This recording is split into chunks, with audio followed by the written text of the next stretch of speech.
Welcome to Preserving the Pantry, where I talk about everything related to food preserving.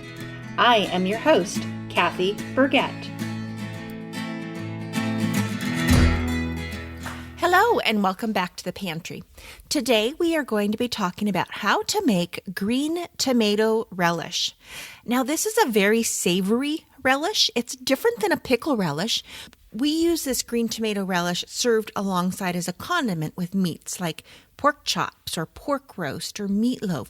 And we just put a little bit on each bite and it just adds so much delicious flavor. I'm sure there's lots of different ways to use this green tomato relish. That's how we use it most often. Now, our garden is just about coming to a close, and unless you live in a place where your garden can be maintained the entire year, you're always going to have some green tomatoes. We pick as many as we can before we get that first frost, and we bring them in the house. Several of those tomatoes will continue to ripen to beautiful red, ripe tomatoes, but we always still have a ton of green tomatoes. So rather than letting those go to a waste, we turn that into our green tomato relish. It's really delicious. This makes a large recipe. You can cut this recipe in half if you'd like to. So the recipe calls for 7 pounds of green tomatoes, 3 pounds of tart apples like a Granny Smith apple, 4 medium onions, 4 green bell peppers, 1 red bell pepper, 4 cups of sugar, 4 cups of white vinegar. The vinegar needs to be at least 5% acidic level, a half a cup of pickling salt, a tablespoon of ground cinnamon, ground allspice, ground nutmeg, ground mace, ground cloves, ground turmeric, and a quarter cup of pickling spice. The first thing you'll do is take that pickling spice, and it's going to be wrapped in several layers of cheesecloth and then tied. The pickling spice is going to flavor the green tomato relish, but you want to remove it before we actually can it. All those seeds are going to be removed. You're going to then core your tomatoes and quarter them and place them in a food processor, and you puree until they're nice and smooth. Place that in a large stock pot.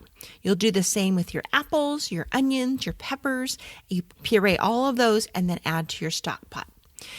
In the stock pot, you'll add your sugar, your vinegar, your salt, and all of your seasonings and that spice packet with the pickling spice.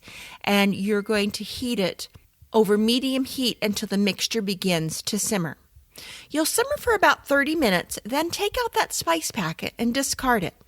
While the relish is still hot, you'll ladle it into your clean canning jars, leaving a half-inch headspace from the top.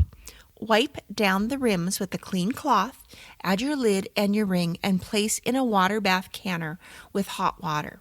Make certain that there is at least 1 to 2 inches over the top of each jar.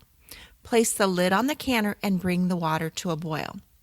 You'll boil pint-sized jars for 15 minutes, adding additional time for your elevation. And I have a chart for that along with my recipe. Once your time is finished, turn off your heat and remove the lid to the canner.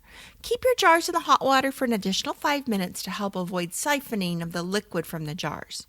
Remove the jars and place on a cooling rack and let them cool for at least 12 hours before touching.